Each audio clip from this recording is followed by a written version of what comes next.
All right, almost done here. Now we get to the Seven of Wands, which is contained in Netzach, the Sephirah Netzach, which means victory. Um, as we kind of talked about, all the sevens are really bad. All of them are very weak energies, which is slightly bizarre considering Netzach is a Sephirah of victory. Um, but Netzach is also a Sephirah of great divisibility. Um, Netzach is often described as a prism through which light is passed through, and you get all these rainbow colors. Netzach is also associated with the title of God, Dominus Deus Sabaoth, Sabaoth being Lord God of hosts, the God of hosts. Um, and so with this, we get the image of God as the leader of armies, God as a conqueror, God in charge of armies. I think is the best image for Netzach. We get whatever central idea, whatever central balanced idea was finally arrived at with the six. With the seven on down, it just gets broken up more and more, integrated more and more, and it becomes heavier and less idealistic. It loses more connection from Keter, because, of course, six is the last Sephira that has any remote connection with either the supernal triangle or Keter directly.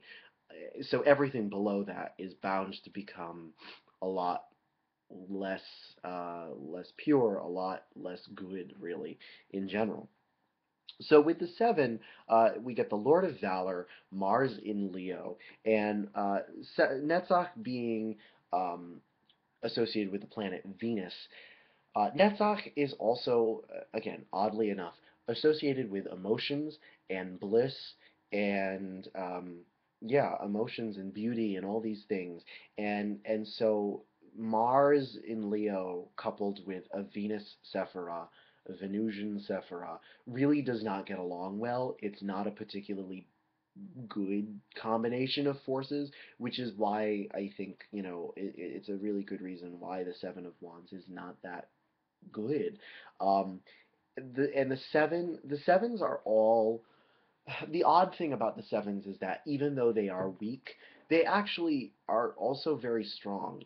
I think the sevens represent a tremendous amount of force. It's just not good force. It isn't force that is of quality or action that is of quality, but there's still a good amount of it. Um, so with the Seven of Wands, we get this brutish burst of energy that is sort of desperate. It's emotional energy. It's emotional angst. Just just desperation. It's a desperate fight. Hence the big old club in the middle. It's the argument that becomes much more about like life or death. It's just desperate. Desperate is my key word for the Seven of Wands that I always use. Um, it represents great difficulty, great amounts of conflict. Mars in Leo.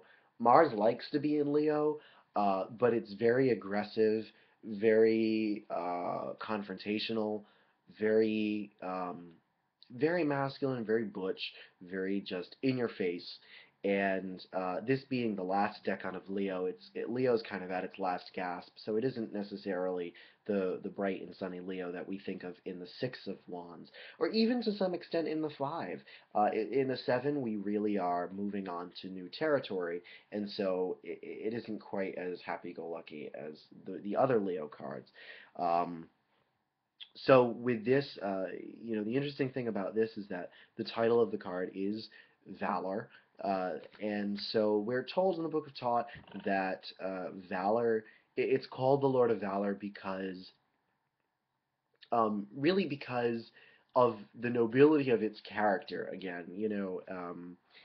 it isn't so much that the force is going to win out, as represented in the seven. In fact, it's sort of like fighting a losing battle, we're told.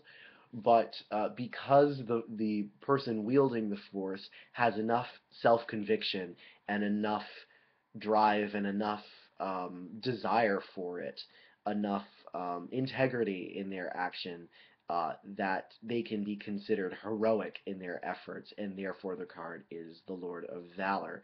It's kind of cute, right? But that's how we legitimize it, and it does make some sense.